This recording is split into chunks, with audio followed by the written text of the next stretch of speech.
A wealthy man saves two starving twins, unaware that he is their father. Before diving into this tale, please share in the comments which city you're tuning in from. Let us immerse ourselves in this tale.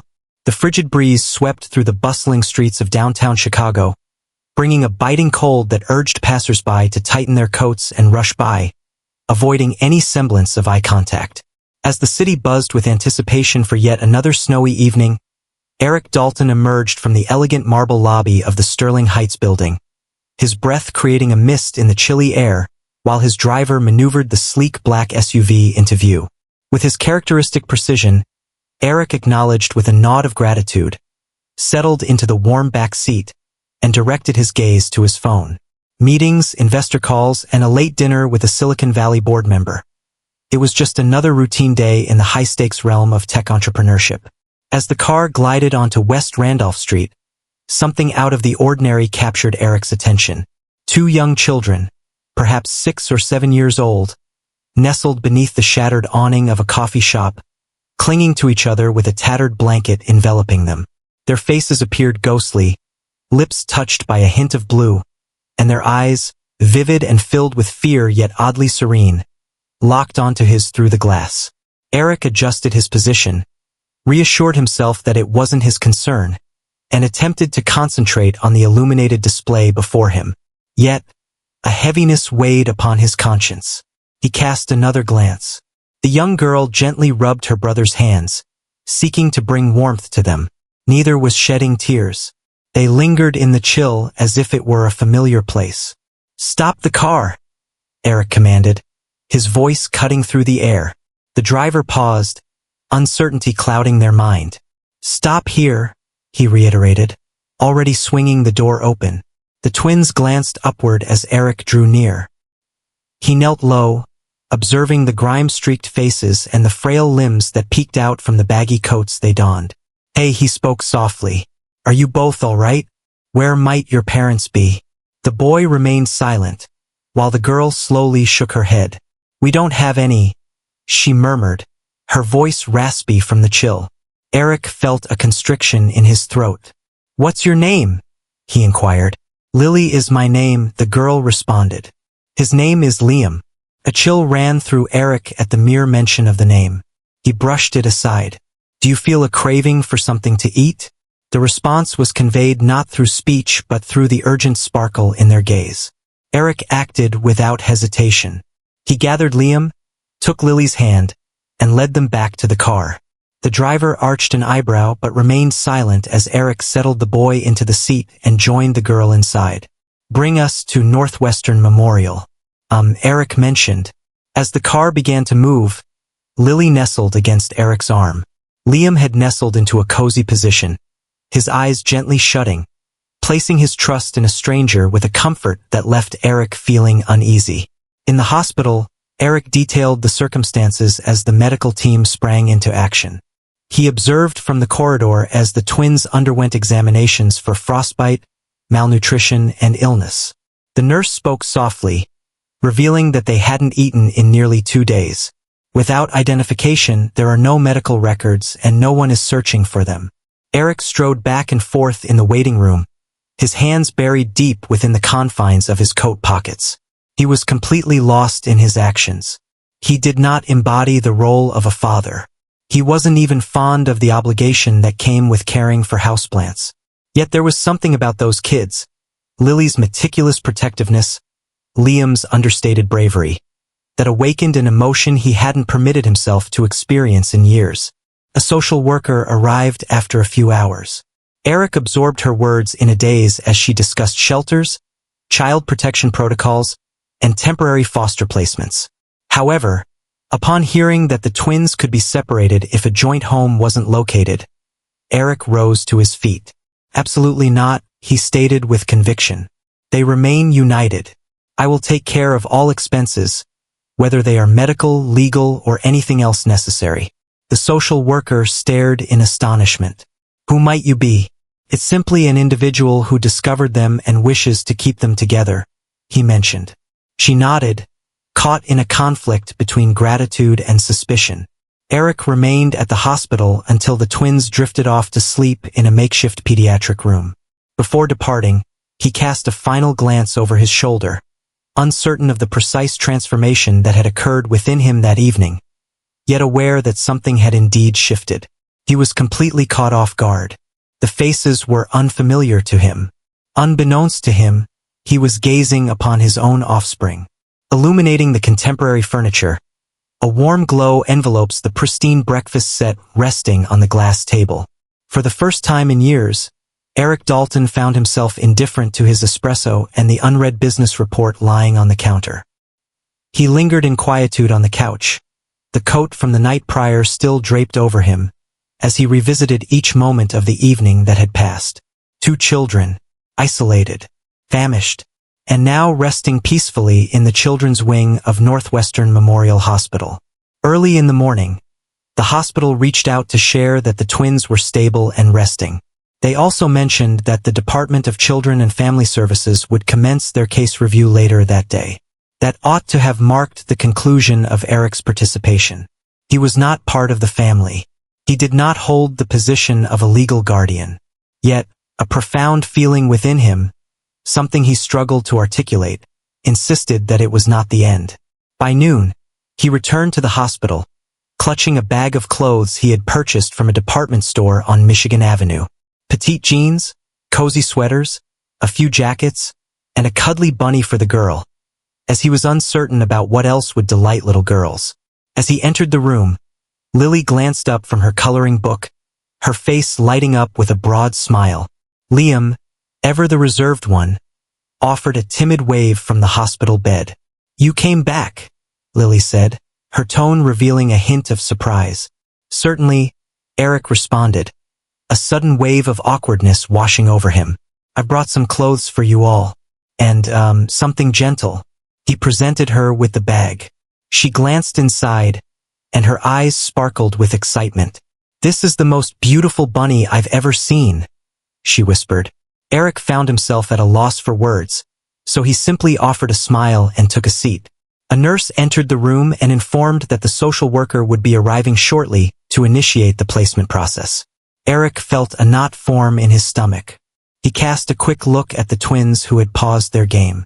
Lily's expression grew somber, and Liam gripped the blanket with intensity. "Are they going to send us away?" Lily inquired, her voice scarcely above a whisper. Eric paused, uncertainty flickering in his mind. He expressed that their primary concern is your safety, and perhaps discover a companion who can nurture you both. "They'll separate us," she said, her eyes brimming with tears. It's a common occurrence with twins when parents aren't ready for 2 children simultaneously. Eric was taken aback. How could she possibly know that? In how many shelters had they found themselves? How many nights had they nestled beneath bridges, yearning to remain united? In that instant, a transformation occurred within Eric. He had moved beyond mere pity. His decision to check in wasn't driven by a momentary whim. He understood that turning his back was not an option. They had transformed from mere lost souls. They were significant, and in some inexplicable way, they had discovered his whereabouts. He fixed his gaze on Lily, his voice steady as he spoke. "What if you joined me, even if just for a moment? I possess a spacious apartment. You would remain united. There are no available foster homes. Only familiar faces. Simply observe whether it functions." Lily's eyes sparkled with a glimmer of hope, yet she remained silent. Liam tilted his head, contemplating the offer, and then softly inquired, "Would there be cereal?" Eric chuckled, a heartfelt, comforting sound that had eluded him for years. He assured that cereal would be available, and chocolate milk, and perhaps some pancakes as well. After hours of navigating through paperwork, making numerous phone calls, and engaging in a lengthy discussion with the DCFS representative, Eric successfully secured emergency temporary custody for the weekend. It wasn't a lasting solution, but it provided him with a reprieve. It was time to unravel the reasons behind his intense feelings for the 2 children he had only recently encountered. As they exited the hospital, Lily grasped the bunny tightly, while Liam took hold of Eric's hand for the very first time. "How should we refer to you?" Lily inquired as they rode up in the elevator. Eric paused for a moment, contemplating. Simply Eric will do. Yet within him, there was an awakening of something more profound. Paternal essence. Upon returning to his apartment, the twins ventured in with a sense of careful curiosity. Lily stumbled upon a treasure trove of vintage vinyl records and dedicated 20 minutes to immersing herself in the role of a DJ. Liam stumbled upon the enormous telescope in the study and gazed at the skyline with a sense of quiet wonder. Eric placed an order for pizza. He soon came to the understanding that he was completely unaware of what children truly consumed, and they sat cross-legged on the floor in the living room while doing so. As the evening unfolded, the twins started to unwind. Lily reminisced about her mother, a gentle soul named Rachel who would create art with her fingers and weave tales of dragons and soaring cities. Eric absorbed the words, feeling a weight in his chest with every syllable. "Where is your mom now?" he inquired softly. Lily's expression darkened. She mentioned that she became quite ill. She claimed that the celestial beings would watch over us. However, they overlooked it. Eric remained silent. He was unable to. He gently wrapped the blanket around her and softly urged her to rest. As the twins drifted into slumber in the guest room, Eric found himself seated in solitude, the darkness enveloping him, a glass of whiskey resting untouched in his grasp. He navigated through the contact list on his phone, pausing at a name he hadn't reached out to in more than 7 years. Rachel Harlow, a name from his history that once held significance. A fleeting love, cherished yet ultimately surrendered to the passage of time, decisions made, and the quiet that followed. Is it possible? Negative. It happened by chance. Merely a name. Simply twins. Yet, he remained unable to dismiss the notion that this was something beyond mere coincidence. As the wind howled against the windows and the city lights blinked below, Eric understood that his meticulously crafted existence had just been torn apart. He found himself uncertain about the desire to restore it to its former state. Whenever he shut his eyes, the visions of Lily's serene resilience and Liam's watchful expression flooded his mind. He found himself echoing Rachel Harlow's name in his thoughts, a refrain that lingered and refused to fade away. The notion that the twins could belong to her, and perhaps to him as well, was too outrageous to embrace, yet too tangible to dismiss. By morning, he had resolved to delve further. He was not one to subscribe to the notions of fate or omens, yet this felt distinct.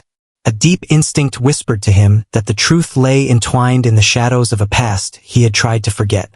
Following a breakfast that could be described as pouring milk over fruity pebbles and slicing bananas, Eric dressed the twins in their new outfits and took them to a quaint park close to Millennium Park. On a brisk morning in Chicago, the air was so cold that each breath transformed into a cloud of steam, painting cheeks a delightful shade of pink. Lily dashed toward the swings, her laughter ringing out, while Liam trailed behind, a bit unsure, clutching his bunny close. Eric perched on a nearby bench, observing them with an unusual blend of admiration and trepidation. This level of responsibility was unfamiliar to him. In the boardroom, he could command a negotiation, overpower a merger, foresee market changes. Yet, when it came to children, he felt as though he were a man navigating a tempest while blindfolded. As the twins engaged in their play, he took out his phone and looked up Rachel's name. Almost 8 years had passed since he last received any word from her. In those days, she was an unrestrained creator residing in a cozy loft in Wicker Park, brimming with aspirations and fantastical notions. They crossed paths at an art fundraiser, shared a whirlwind romance for a few intense months, and then she vanished, leaving behind only silence and no explanation. Eric had persuaded himself that she had moved forward, perhaps departed the city or discovered someone better aligned with her tumultuous artistry. Yet now, gazing at a search result that directed him to a 3-year-old obituary, he felt his breath hitch in his throat. Rachel Harlow, passed away. Consequences of neglecting pneumonia treatment. The piece was concise, merely a paragraph nestled within the obituary section of a community blog. Without a photo, there's no comprehensive account to share. Yet the date sent a chill through him. She had passed away just over 2 years prior. The twins had just turned 6. The math hit him hard. He gazed at Lily and Liam, their laughter ringing out as they joyfully took turns on the slide. The similarity became strikingly clear in an instant. Lily possesses striking high cheekbones. Liam's soft, pale blue gaze. Everything he had overlooked previously, simply because he hadn't been paying attention. Upon returning to the apartment, the atmosphere changed subtly. The twins had found their groove, yet Eric felt an unsettling heaviness resting on his chest. As the evening unfolded with the flickering images of an old animated movie, he quietly slipped into his home office, unlocking the drawer of his desk with a deliberate motion. Within lay a slender file, the sole remnant Rachel had forgotten when she departed from his existence. A postcard, a sketch, and an unsent letter, marked but never delivered. His hands shook slightly as he opened it up. Eric, should you come across this, it signifies that I lacked the bravery to confront you. I discovered that I am expecting a child. I found myself at a loss for words to express it to you. You always appeared confident in your journey, so dedicated to constructing your legacy. I never intended to be the diversion. I wished for you to experience the life you envisioned. I decided to take my leave. I do not anticipate absolution. Understand that my love for you was profound. That aspect has always been accurate. Rachel. He gazed at the letter for what seemed like an eternity, poring over the lines repeatedly. The guilt surged through him, overwhelming and relentless. He hadn't even bothered to search for her. Not quite. And now she had vanished. Yet, her offspring, his offspring if this correspondence and his intuition held true, were present. Within the confines of his apartment. Under his guidance. Unaware of the man gently tucking them in just down the hall, they drifted off to sleep, oblivious to the possibility that he might be their father. He found himself at a crossroads, uncertain of the path ahead. DNA tests would undoubtedly reveal the truth, but was he prepared to face it? Was he ready to embrace fatherhood, to reshape his existence for the sake of two little ones who deserved far more than he ever imagined he could provide? And how would they react upon discovering that the man they referred to as Eric was, in fact, their true kin? He considered reaching out to them immediately but held back. This was not an issue he could dismiss casually. It required a delicate touch, approached with patience and consideration. In the days that followed, Eric started to grasp the true essence of parenthood. He acquired a collection of children's literature and cozy bedtime lamps, stocked the refrigerator with apple slices and juice boxes, and subscribed to parenting podcasts. He scheduled a consultation with a private child psychologist to gain insights on effectively addressing the twins' trauma. As he began to read aloud at bedtime, despite the occasional stumble over the characters' voices, Lily would always clap enthusiastically, while Liam nestled even closer under the blanket. One afternoon, as Eric assisted Liam with a jigsaw puzzle, he noticed the boy gazing up at him with a look of curiosity in his eyes. "Do you believe our dad is still with us?" Liam inquired gently. The inquiry pierced him deeply, as if a blade had been thrust into his heart. I don't know," Eric replied, honestly swallowing the lump in his throat. "However, if he were here, I believe he would feel immense pride in you." Liam acknowledged with a nod and went back to his puzzle. Eric turned and left, preventing the feelings from overflowing. Later that night, once both children had drifted off to sleep, Eric sat down with his laptop and reached out to an old friend, Harvey Myers, a lawyer known for his expertise in custody and guardianship matters. It was time to formalize everything. It's time to confront the truths that science may uncover. Yet, beneath the surface, Eric was already aware. These children were not merely under his guardianship. They were a part of him, his very own flesh and blood. And somehow, in spite of all odds, they had managed to return to him. Eric made his way to the law firm of Myers and Grant in downtown Chicago, arriving ahead of schedule. The atmosphere was thick with the chill of late autumn mist, and as he entered the gleaming glass structure, a sense of unease washed over him. Harvey Myers had once shared a college dorm with him and later served as his legal advisor through numerous significant acquisitions. Yet this meeting held a different significance. This transcended mere wealth or influence. It centered around two children unaware of the complete reality of his identity and the debts he might hold towards them, extending beyond mere financial obligations to deeper emotional ties. He perched rigidly in the mahogany leather chair opposite Harvey's desk, the man's piercing gray eyes locked onto him. Harvey started, his tone firm and precise, seeking clarity in the situation. You discovered these twins in a state of hunger outside a coffee shop, took them in, only to uncover that their mother was your former girlfriend who passed away 2 years prior, leading you to contemplate the possibility that you could be their biological father. Eric nodded, his fingers pressing against his temple. I understand how wild it may seem, but everything falls into place perfectly. Their age, their appearance, her vanishing. I discovered a letter she composed but never dispatched. She announced that she was expecting. She mentioned that she departed to avoid causing any upheaval in my life. Harvey reclined, rhythmically tapping a pen against his notepad. We will begin with a DNA test. Silently, I possess a connection at a clinic located in Lincoln Park. Subtle and without inquiry. As soon as we have confirmation, we will start the process of filing the guardianship papers. Even if you don't share their blood, you've already saved them from being left behind. That in itself provides you with a degree of legal standing. However, if the test yields a positive result, he left the thought unfinished. He was not obligated to. Eric nodded, feeling the gravity of the moment envelop him. That afternoon, Eric collected the twins from the quaint daycare where he had temporarily enrolled them. He observed them through the glass for a brief moment before stepping inside. Lily swept her brush across the canvas with bold splashes of blue and yellow, while Liam meticulously stacked blocks, crafting an intricate little tower. They appeared more at ease than on that initial day, their eyes shining, their skin glowing. The team had quickly grown fond of them, remarking on their politeness and charm. It caused a constriction in Eric's chest, a mix of pride and guilt swirling within him. He remained silent about Rachel, keeping his thoughts to himself. He found himself uncertain about the extent of their knowledge regarding her death. Whenever he brought up the topic, Liam would close off, while Lily would immerse herself in something vibrant and upbeat. On his journey home, Eric made a stop at the clinic. The twins, under the impression that it was just another routine doctor's appointment, offered no objections. The team was courteous, effective, and refrained from posing superfluous inquiries. The samples were gathered and handled in under an hour.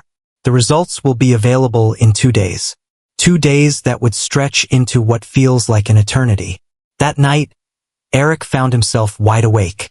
He strolled through the corridors of his apartment, peeking in on the twins with each passing hour. He observed their rhythmic breaths, carefully adjusted their blankets, and pondered how someone like him, who had never envisioned fatherhood, could develop such profound affection for 2 tiny beings in merely a matter of weeks. Yet, were they truly unfamiliar faces? He preferred to avoid contemplating the other possibility, that another man had sired them. Rachel had moved on, and he had no claim to these feelings. The following morning, as the twins frolicked in the living room, Eric found himself seated at the kitchen table, thumbing through an old photo album that Rachel had forgotten. He had preserved it out of nostalgia, hidden away in a closet. The collection was brimming with images that captured the essence of their brief yet fervent romance. A photograph captured Rachel with a gentle radiance on her face, taken merely weeks prior to her vanishing. Upon closer inspection, Eric observed the manner in which her hand lay gently on her stomach. Guarded, nuanced. Had she anticipated that moment all along? As he flipped the page, a frayed photograph revealed itself, nestled between 2 others. A hospital wristband with her name was partially obscured beneath a folded corner. Possessed a date for delivery, 6 years back. The moment the twins entered the world. Harvey called 2 days later. I just received the results, he stated. Eric held his breath. It's a perfect match, Eric. Almost absolute certainty. You are their father. The room whirled for an instant. He believed he was ready, or so he assumed, but hearing it spoken aloud affected him in ways he hadn't anticipated. It was an unusual blend of relief, apprehension, and a profound, throbbing sense of duty. What now? He inquired softly. Now, Harvey declared, you step into the role of a father. That evening, Eric led the twins on an adventure to Navy Pier. The lights twinkled upon the surface of the water, while the enticing aroma of popcorn and cotton candy wafted through the atmosphere. He hesitated to reveal the truth to them in this moment. Not just yet. Yet he yearned to craft a lasting memory. A lasting impression that would endure through any circumstance. They ascended the Ferris wheel, chuckled their way through the mirror maze, and indulged in ice cream despite the chill in the air. Upon their return home, he gave them a warm bath, read their beloved book twice, and gently tucked them in for the night. He paused at the doorway, taking a moment that stretched just a bit longer than usual. Downstairs, Eric filled a glass with whiskey and gazed out at the twinkling city lights beyond the window. He pondered over Rachel. He envisioned the trials she must have faced, filled with fear and solitude, nurturing twins without support, concealing a burden that was not solely hers to bear. In that moment, he recalled the vow he had quietly formed on the night he welcomed Lily and Liam into his life, that he would safeguard them, provide them with a sense of security, embrace them without reservation, regardless of whether they had uncovered the entire truth at that moment. He had much to atone for, yet he had also received an opportunity for redemption. That morning, Eric stirred from sleep earlier than he typically would, as the initial beams of sunlight filtered softly through the spaces in his bedroom blinds. He propped himself up in bed, allowing the soft murmur of the city to filter into the space. 2 days had passed since he uncovered the truth. Lily and Liam were his biological children. Still, the reality felt elusive, as if it hadn't fully taken root in his mind. He found himself revisiting the conversation with Harvey repeatedly, the outcomes of the DNA test resonating in his mind like a persistent chime. Almost perfect. Doubt had no place here. The twins belonged to him, not merely in sentiment but in lineage. Yet, the words had not yet reached the children. He had kept it to himself. He was uncertain of the way. In the kitchen, Lily was already awake, her curly blonde hair a chaotic tangle as she stirred her cereal with a spoon. Liam settled beside her, his attention drawn to arranging their juice boxes into a neat pattern rather than indulging in the meal. As Eric entered, their eyes met and smiles spread across their faces, and in that instant, a profound feeling tightened around his heart. He reciprocated the smile, poured himself a cup of coffee, and settled in to observe them. The inquiries weighed heavily on his thoughts. Would they truly grasp it if he shared his thoughts with them? Did I act prematurely? Is it too sudden? He found himself in need of assistance, someone seasoned in navigating circumstances like these, and for the first time in ages, he acknowledged that he couldn't manage it all by himself. Following breakfast, Eric reached out to Laurel. Once, she was Rachel's dearest companion, but as time passed and Rachel moved on, their connection dwindled. He discovered her number hastily written on a frayed page of a worn notebook nestled within the dusty box of Rachel's belongings he had preserved. She continued her life in Chicago, practicing as a child psychologist at a clinic located in Lakeview. Upon answering, her voice carried a sense of caution, tinged with confusion at the unexpected contact after such a lengthy silence. However, as Eric detailed the circumstances, the twins, the DNA test, the ambiguity, Laurel's tone began to soften. She always had that air of secrecy about her, didn't she? She whispered it softly. I simply wasn't aware it was that. Their plans were set for the following day at a quaint little cafe by the lakeside. Upon Eric's arrival, Laurel was present, enveloped in a gray coat, her brown eyes keen with both curiosity and concern. She absorbed every word as Eric detailed the journey from locating the children to the correspondence from Rachel and the DNA findings. She remained silent, yet he could perceive the emotions playing across her face. Shock, sadness, and a fleeting hint of relief. After she left, Rachel hardly mentioned you, Laurel remarked once he was done. Yet, I had my suspicions that you were the one who fathered it all. She felt a wave of fear wash over her. Eric. She sensed a deep inadequacy in her place within your realm. She believed you would prioritize your business over her and the children. As the challenges of the pregnancy began to unfold, she found herself feeling increasingly isolated. Eric experienced a knot in his stomach. He longed for Rachel to have approached him, regretted the burden she had borne in solitude. "I want to ensure this is done properly," he stated. "They have a right to know the truth, yet I wish to avoid instilling fear or confusion in them. I aim to provide them with a sense of stability rather than adding to the chaos." Laurel gave a slow, deliberate nod. "Next, it's essential to cultivate trust. Exercise patience. Don't overwhelm them with everything all at once. Allow them to experience a sense of security. Invite them to approach you with their inquiries, and when they do, let them be truthful." That evening, upon returning to the apartment, Eric discovered Lily seated cross-legged in her room, sketching images that resembled houses and stick figures grasping each other's hands. "Is this our clan?" he inquired softly, lowering himself beside her. She gave a slight nod. "This is me, this is Liam, and this is you. And that was Mommy," she said, gesturing towards a beaming figure with flowing brown locks. "Are you longing for her presence?" he inquired. Lily halted, her expression shifting to one of gravity. Times. Yet she was perpetually weary and sorrowful. She often wept in the darkness, believing we were oblivious to her sorrow. Eric experienced a tightness in his throat. He wrapped an arm around her. "There's no need for sadness now," he murmured softly. "You are secure at this moment." In the meantime, Liam began to pose questions as well, softly and with care. He was curious about why they had never had a dad before, why the people at daycare inquired about who Eric was to them, and why other children had families that appeared different. Eric responded thoughtfully, always truthful yet holding back just enough to maintain an air of mystery. He remarked that families take on various forms. "Rest assured, my commitment is unwavering." With each passing day, the apartment started to embody the essence of a true home. Eric transformed the spaces, crafted a play zone, and initiated a nightly ritual filled with tales, whimsical tunes, and cozy embraces. The twins flourished. Liam grew increasingly expressive and self-assured.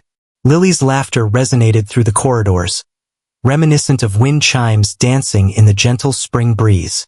And Eric, who once felt trapped in monotonous meetings and profit margins, discovered happiness in preparing lunches, tackling laundry, and mastering the art of braiding his daughter's hair. Yet not all in his realm grasped the concept.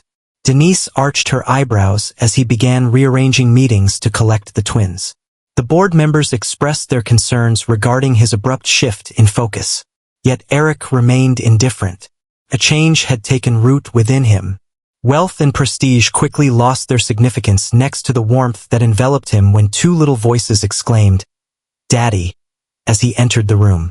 One evening, as Lily tucked the twins in, she glanced up and inquired, "Eric, why do you always look after us? What is it that draws you to us so deeply?" He halted, gently tucking a strand of hair behind her forehead. The moment arrived more quickly than he had anticipated. His heart raced within him. "Because I'm your father," he said softly. "It's perfectly fine that you weren't aware before. Indeed, it is true. I am your father. My affection for you surpasses all else." Lily stared at him, her lips parted just a bit. In that moment, a smile graced her lips. "I knew it," she whispered, snuggling closer. Liam remained quiet as he settled into Eric's lap, his arms encircling his neck with a firm embrace. Eric held them both, eyes stinging, heart brimming. After a long time, he experienced a sense of completeness. The aroma wafted gently, a delightful blend of pancakes and strawberries, now Lily's cherished morning meal. The twins rose at dawn, overflowing with vitality and curiosity, and Eric had swiftly discovered that handling two 6-year-olds required a blend of patience and wit right from the start of the day. Almost a week had passed since he revealed the truth, and although Lily embraced it with naive excitement, Liam remained subdued, lost in thought. Eric refrained from pushing. He remained engaged, sharing bedtime stories and responding to questions as they arose, discovering that being a father wasn't defined by grand displays, but rather by reliability, affection, and attentiveness. That afternoon, Eric was scheduled to visit McCormick Elementary, the new school for Lily and Liam. He sought a meeting with the principal and their teacher, aiming to gain insight into the twins' academic and social adjustments. He came bearing a pile of papers and an optimistic spirit. It was peculiar how merely a month prior, his days were consumed by investment reports and quarterly projections, and now they centered on spelling tests and field trip forms. The transition was overwhelming, yet it anchored him in a manner that no entrepreneurial endeavor ever could. Mrs. Rosen, their teacher, welcomed him with a warm smile. She was a small woman in her 60s, with silver hair neatly gathered into a bun and eyes that reflected a lifetime of experience. "They're clever young minds," she remarked, gesturing for him to take a seat. "Lily possesses a keen curiosity, is quite sociable, and demonstrates an impressive level of articulation for someone her age. She has already formed connections with the majority of the girls in her class. Liam possesses a quiet demeanor, yet his keen eye for detail is remarkable. He observes carefully before taking action.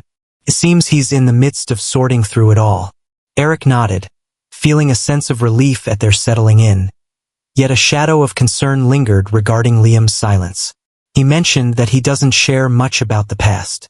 Lily doesn't either. It feels as though a chapter has been concluded, leaving them uncertain about how to proceed to the next one. Mrs. Rosen inclined her body slightly forward. "Children possess remarkable resilience, yet they require the freedom to process their feelings. You've accomplished something remarkable by providing them with safety, yet the journey to healing requires patience. Allow him to progress in his own time. He will share when the time feels right for him." Eric valued her perspective.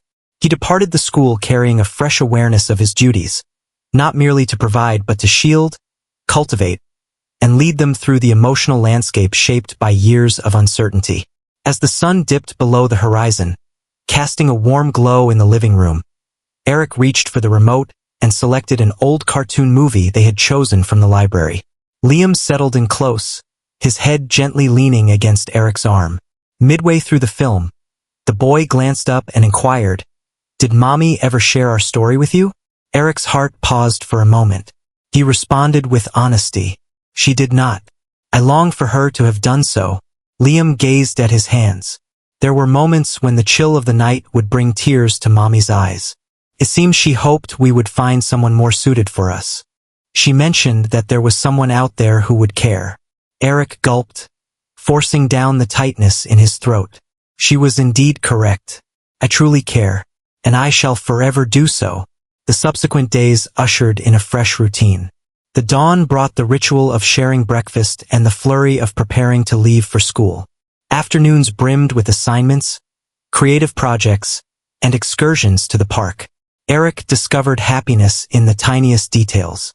Preparing lunches adorned with playful notes, witnessing the twins take their inaugural bike ride in Grant Park, and enjoying the sound of their laughter resonating through the apartment corridors. For the first time in his life, the sound of silence felt unsettling rather than soothing. He relished the disorder, the unending buzz, the vibrancy they infused into his world. However, not all aspects were straightforward. On a quiet Sunday morning, Eric found himself holding a letter from Rachel's estranged sister, Deborah. It had been a silence stretching since Rachel's funeral, yet now she felt the pull to see the twins. Eric experienced a sense of discomfort. Deborah had consistently exhibited a chilliness, a critical nature, and a sense of distance, even during Rachel's lifetime. She showed no inclination to seek out the children following Rachel's passing. Yet a part of him sensed he was obligated to give her the opportunity. Family dynamics were intricate, and maybe there was a depth to her that he had overlooked. As Deborah stepped into the apartment the following weekend, the atmosphere was thick with tension. She stood tall and slender, her sharp eyes piercing through the air, while her voice resonated with an undeniable authority. "So, you're pretending to play house now?" she remarked as soon as the twins were out of earshot. Eric tightened his jaw, a silent storm brewing within him. "I am nurturing my children. That doesn't feel like a game to me." Deborah let out a derisive laugh, surveying the living room and the toys strewn about. Rachel kept them a secret from you. Doesn't that lead you to wonder what other secrets she kept? Eric gazed intently at her. Rachel acted in accordance with her best judgment. I'm not here to pass judgment on her.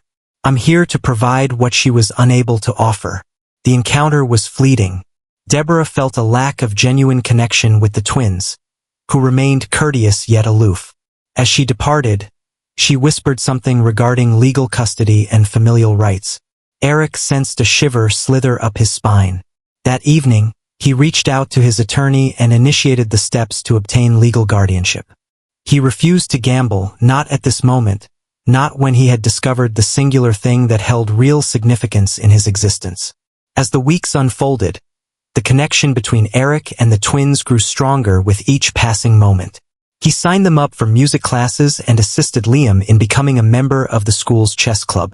He even decided to step away from work for a while, a move that surprised his board members but seemed essential to him. He yearned to be present, not merely in body but in spirit as well. He yearned to be there for each significant moment, every minor injury, every softly spoken fear at bedtime.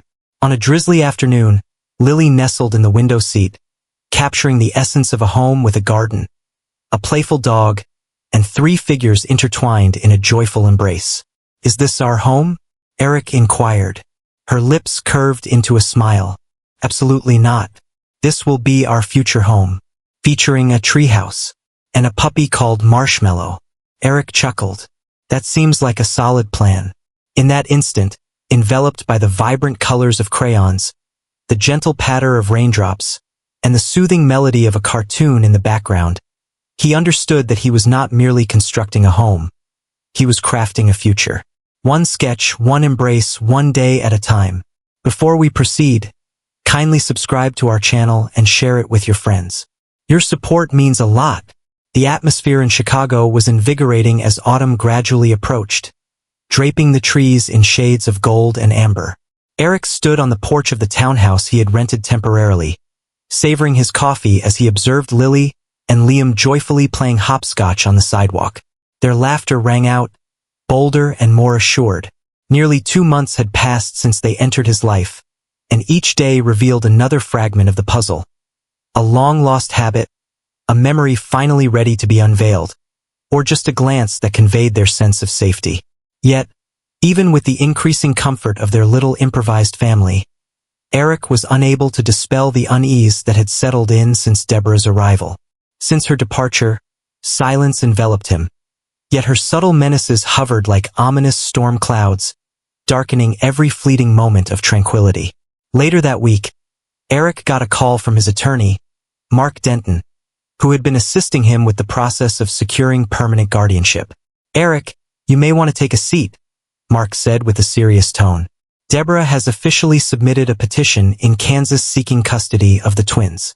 She asserts that you are unfit, citing your previous absence from their lives and Rachel's choice to keep them away from you. Eric felt a tightness in his stomach. She didn't even bother to show up at their school. After Rachel's passing, she chose not to seek them out.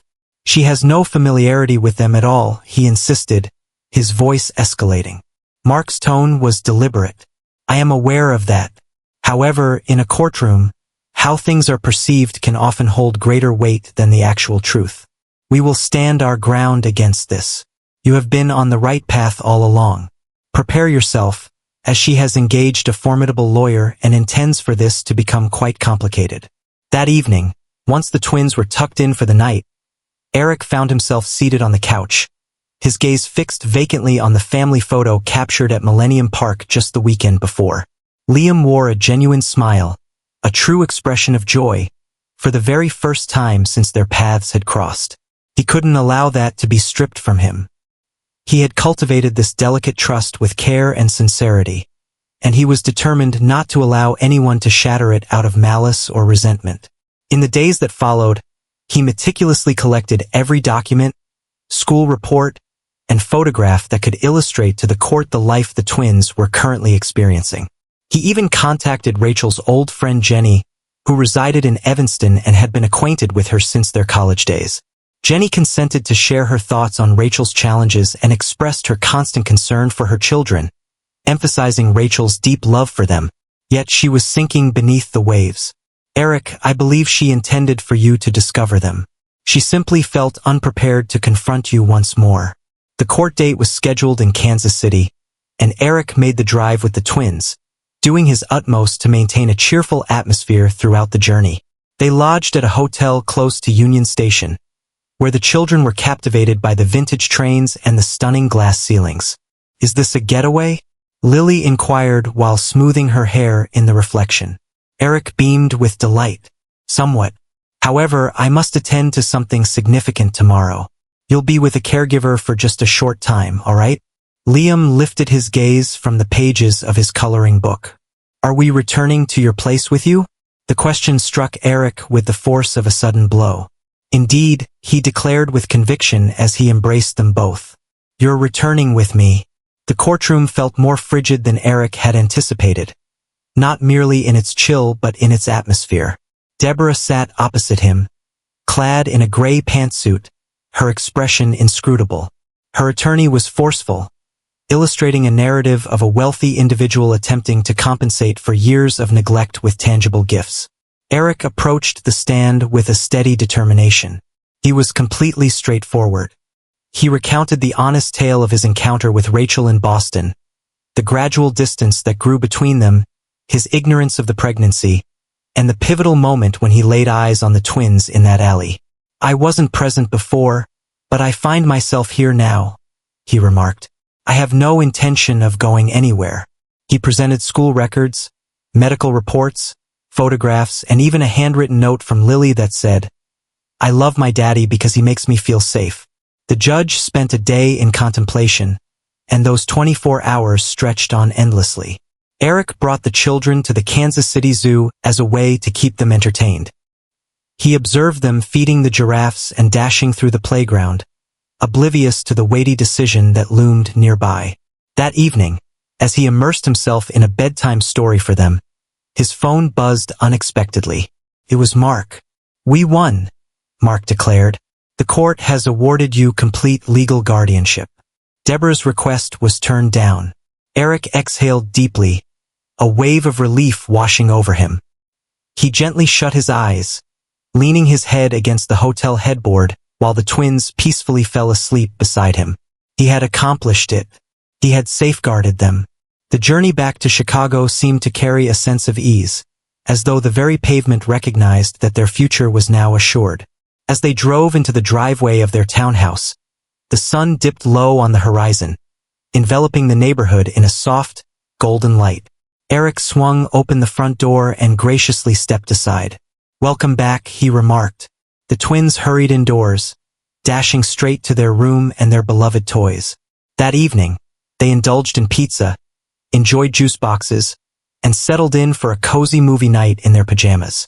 Eric settled onto the floor, with Liam nestled against his side, while Lily busied herself by toying with his hair. For the first time since this journey began, he permitted himself to entertain the possibility that this might truly succeed. That love, genuine and alive, had the power to mend what was previously shattered. Later that night, after tucking the kids in, Eric lingered by their doorway, absorbing the gentle rhythm of their breathing. He understood that this was merely the start of something greater. There would be additional obstacles, tougher inquiries, and instances of uncertainty. Yet, there would also be celebrations, theatrical performances, minor injuries, and tender embraces. He had transcended the role of mere protector. He was their dad. Winter settled over Chicago, bringing with it biting winds from Lake Michigan and a layer of snow that hushed the city's typical buzz. Eric had always overlooked the significance of Christmas in the past. The holidays once felt like a mere stretch of hushed correspondence and sparkling wine in a tranquil penthouse. Yet, with Lily and Liam now part of his world, everything had transformed.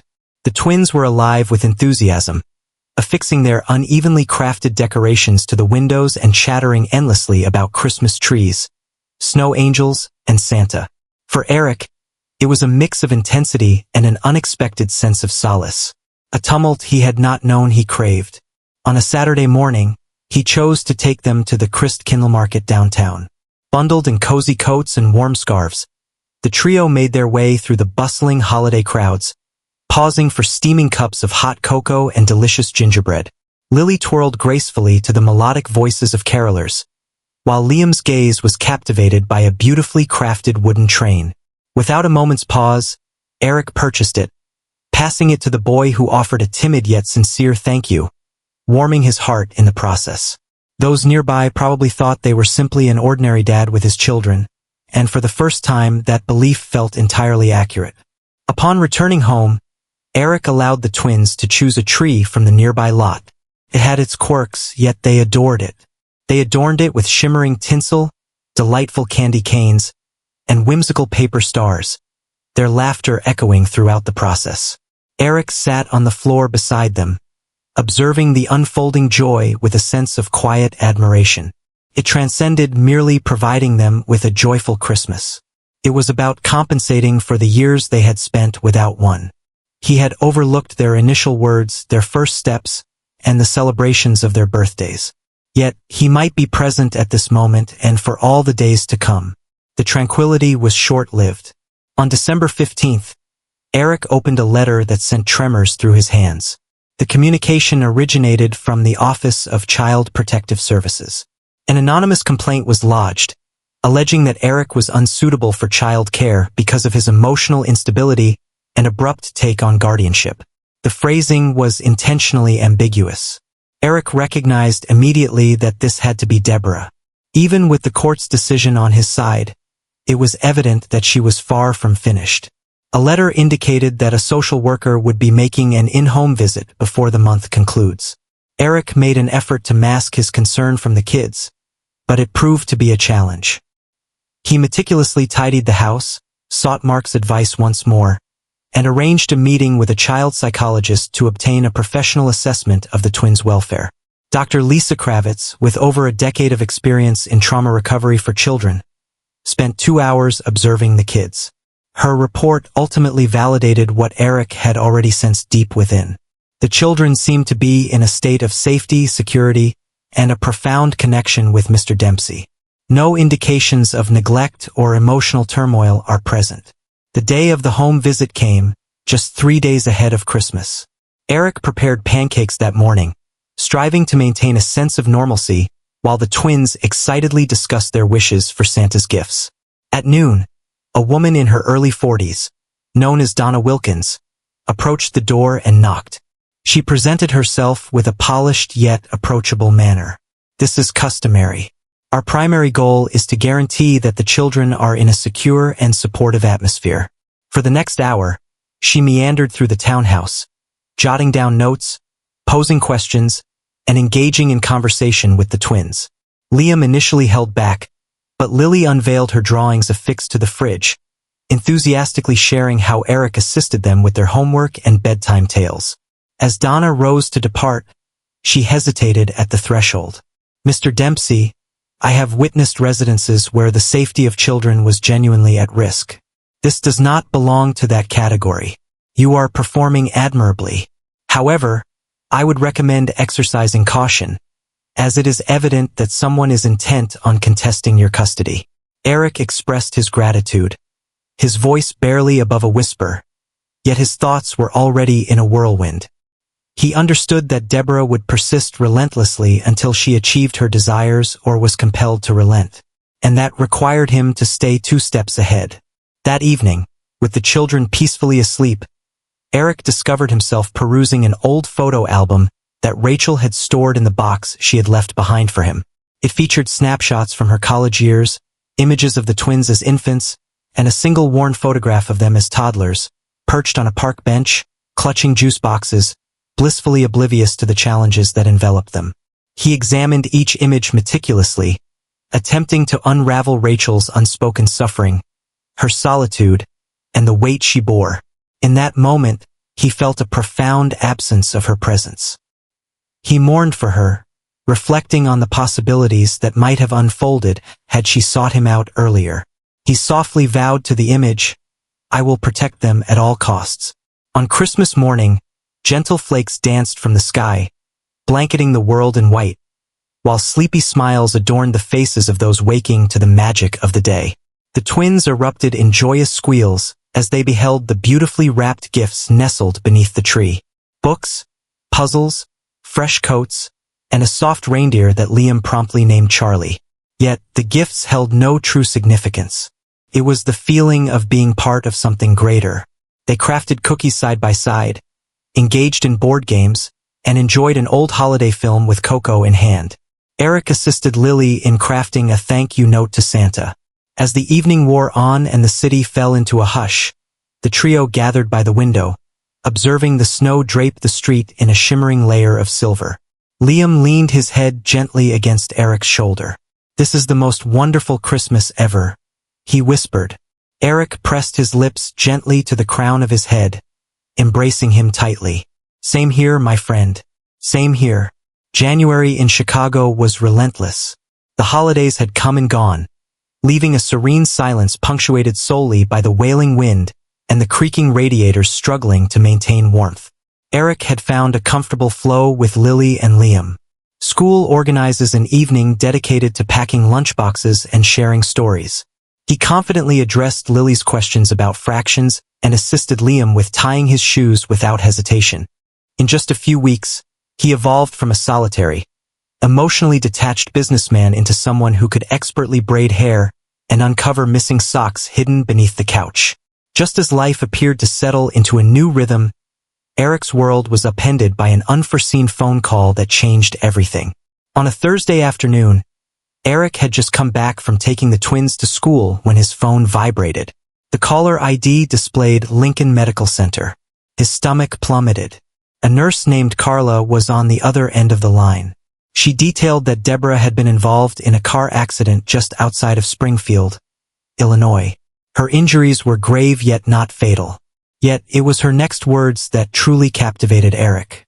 "Ms. Greystone has designated you as an emergency contact for any decisions regarding her estate or urgent medical issues." She pointed out the custody matters concerning Lily and Liam. Eric remained motionless on the couch, the phone pressed to his cheek as he absorbed the gravity of those words.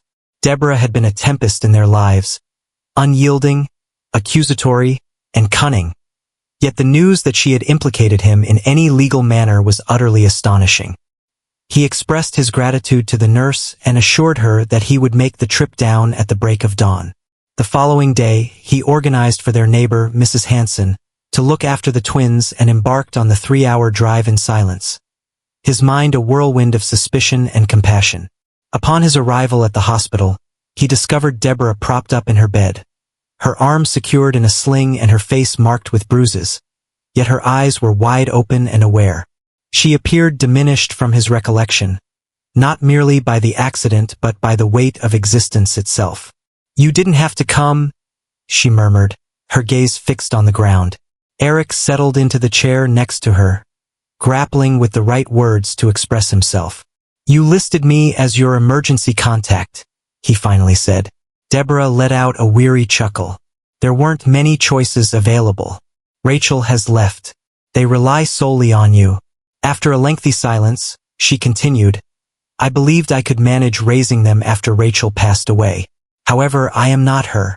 I was never that." Eric scrutinized her intently, probing for any hint of deceit. Yet all he discerned was sheer fatigue. She confessed that it was she who had contacted CPS, motivated by a mix of resentment and the fear that he might entirely remove the children from her life. However, she also revealed something of greater significance. She had begun the process of giving up her guardianship rights. "I'm not suited for this," she expressed. "They thrive in your presence. I can perceive it, even though it brings pain." Eric found himself at a loss for words. A flicker of anger stirred within him, yet a more dominant sensation washed over him, relief. That evening, he found himself at a hotel close by, gazing out at the muted skyline of Springfield. The journey ahead promises to be intricate. Deborah's decision to step aside didn't guarantee that everything would align perfectly. Legal obstacles emerged, accompanied by an increase in paperwork and a barrage of inquiries from child welfare officials. Yet it also signified something he had never allowed himself to imagine. He was evolving into more than just a fleeting protector. He was transforming into a lasting father figure. When he finally made his way back to Chicago, the children had already drifted off to sleep. A note was left on the counter by Mrs. Hanson, detailing their day, accompanied by 2 drawings. One picture features Lily with their small family posed in front of a lopsided Christmas tree, while another showcases Liam's stick figures, clearly marked as me and Dad. Eric clutched those papers as if they were treasures beyond compare. In the coming weeks, he collaborated with Mark to draft the necessary legal documents for permanent custody. He began attending sessions with a family counselor to address unexpected parenting challenges he encountered. Liam experienced haunting night terrors. Lily sometimes posed inquiries about Rachel that he found difficult to respond to. Yet they were mending side by side. Eric discovered a fresh cadence, imbued with intention. He began reducing his hours at the firm, started preparing more meals at home rather than relying on takeout, and even adapted to the disorder of backpacks, shoes, and homework papers strewn across the hallway. On a snowy Tuesday morning, a letter from the court arrived. With hands shaking, Eric opened it and read the words that constricted his throat. The court hereby acknowledges Eric Dempsey as the exclusive legal guardian of minors Lily Greystone and Liam Greystone, effective immediately. He settled at the kitchen table and shed tears, not from sorrow but from overwhelming appreciation.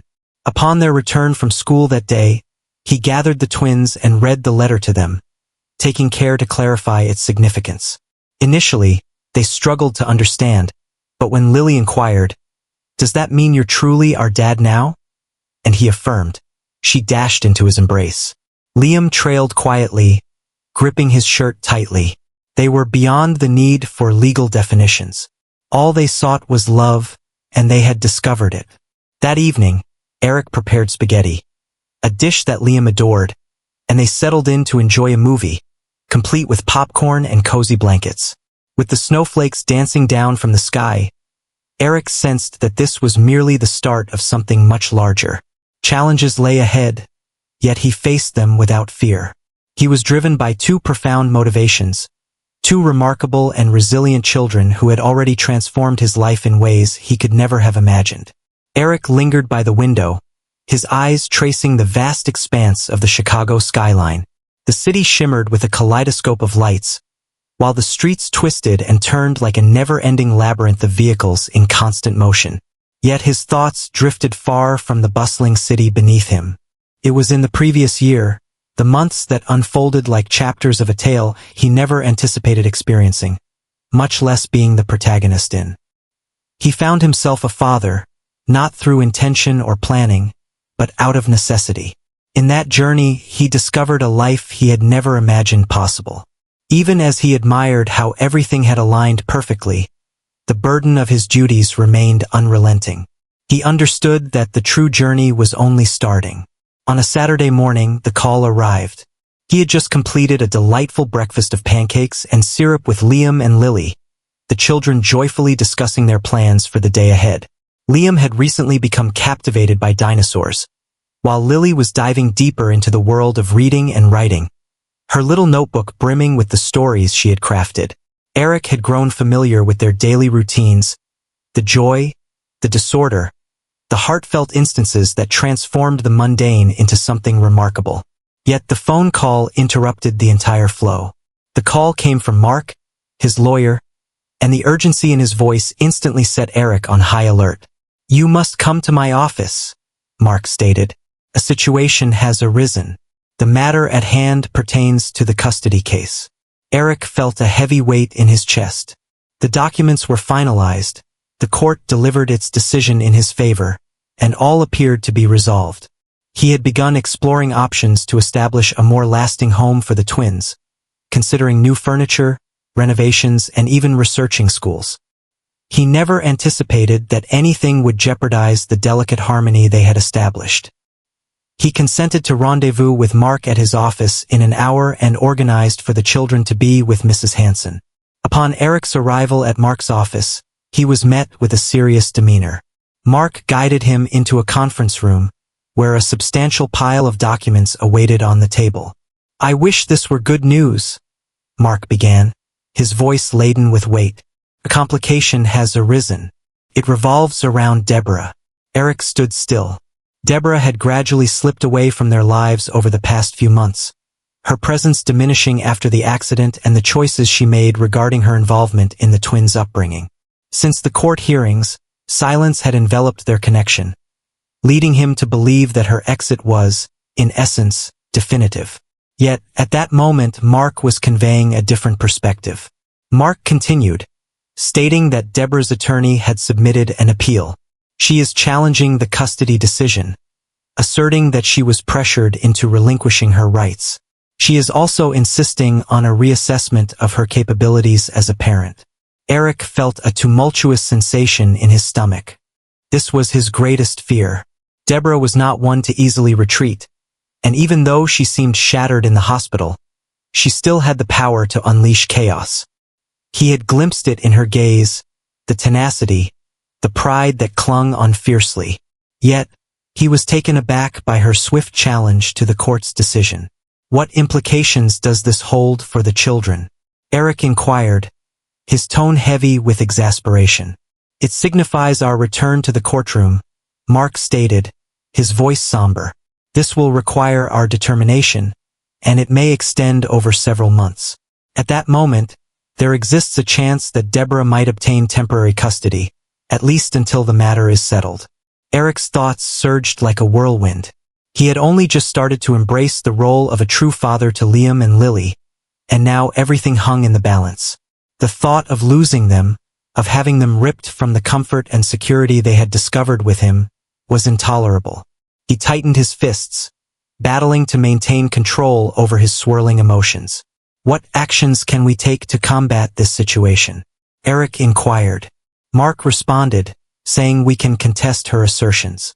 One could contend that her behavior following the accident, particularly her choice to relinquish her parental rights, illustrates her unsuitability to reclaim them. However, it won't be a walk in the park. She possesses considerable wealth and isn't afraid to play rough. Eric's thoughts were whirling as he contemplated his next step. He refused to allow Deborah to pull the twins into yet another courtroom struggle, especially after all they had endured. He had witnessed the happiness radiating from their faces when they referred to him as Dad, and he understood that he must protect that bond at all costs. Yet, he was equally filled with dread about the impact this would have on them. The relentless oscillation, the ambiguity, it threatened to shatter the fragile stability they clung to. In the days that followed, Eric found himself hardly able to sleep at all. He dedicated countless hours at Mark's office, poring over documents, devising strategies, and gearing up for the impending legal battle. He maintained a careful distance from the twins, striving to shield them from the tension etched on his face. Yet concealing his anxiety proved to be an insurmountable challenge. He would notice their curious, worried gazes upon him, and it shattered his heart. He had assured them that everything would turn out fine, yet now he found himself uncertain about how to uphold that assurance. One evening, while he was seated at the kitchen table, reviewing the papers for the final time, Liam and Lily entered the room. Liam, clutching his beloved dinosaur figurine, settled into his lap, while Lily balanced on the table's edge, her tiny hands anxiously gripping the sides. "Dad," Liam asked softly, "are we all right?" Eric took a deep breath. "Absolutely, my friend. We're fine," he asserted, attempting to project a confidence he didn't quite possess. "Are we going to remain here?" Lily inquired, her voice scarcely rising above a whisper. "Alongside you." Eric's heart shattered. This moment had always been a source of dread for him. The instant the children would perceive the fissures in the illusion he had crafted. "Absolutely," he replied, his voice heavy with feeling. "I'm here to stay. You are secure in this space." Y assure you. Lily nodded, yet Eric discerned the uncertainty flickering in her gaze. He understood that their reality was on the brink of upheaval once more, and all he could do was resist. For their benefit, for his offspring. Before we proceed, kindly subscribe to our channel, and don't forget to like and share it with your friends. The concluding session was scheduled for a Monday morning. Eric lingered outside the courtroom, his hands trembling ever so slightly as he fiddled with his tie, striving to keep his poise intact. The past few weeks had been a tumultuous journey of feelings, filled with anxiety, fear, and an unwavering determination to safeguard the life he had created with Liam and Lily. He had endured countless sleepless nights meticulously examining every aspect of the case, ensuring he was entirely ready for the ultimate confrontation with Deborah. He brought in specialists, collected endorsements, and even secured the backing of the social worker who had managed the children's case following the accident. Yet, nothing could brace him for the burden of uncertainty that pressed down on his heart. Liam and Lily found themselves once more in the company of Mrs. Hanson, deliberately kept away from the courtroom to shield them from the turmoil and bewilderment of the ongoing proceedings. Eric had assured them that all would be well, yet even he harbored doubts about how this would unfold. He cast a fleeting look at the clock mounted on the courthouse wall. Just 10 minutes remaining.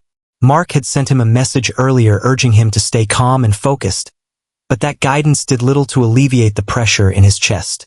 The atmosphere in the courtroom was thick with tension. Deborah occupied the plaintiff's table, exuding an air of elegance and poise that was unmistakable.